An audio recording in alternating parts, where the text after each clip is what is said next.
Naglabas na ng show cause order ang Land Transportation Office laban sa driver at may-ari ng sasakyan na sumalubong naman sa one-way street sa BGC sa lungsod ng Taguig na nag-viral sa social media. Ayan, nagpapasika. Sa ngalan ng content. Ayan, oh, mga ayan. kapuso. Sige.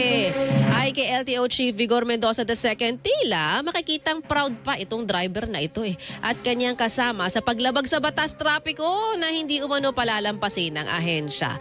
Pinasisipot sila sa LTO Central Office sa October 15 at pinagsusumiti rin ng written explanation kung bakit hindi sila dapat sampahan ng patong-patong na reklamo na may parusang revocation o pagkansela ng driver's license. Naglabas na rin ng pahayag ang pamunuan ng BGC at sinabing lumalabas na sinadya ng naturang motorista na sumalubong sa one-way street.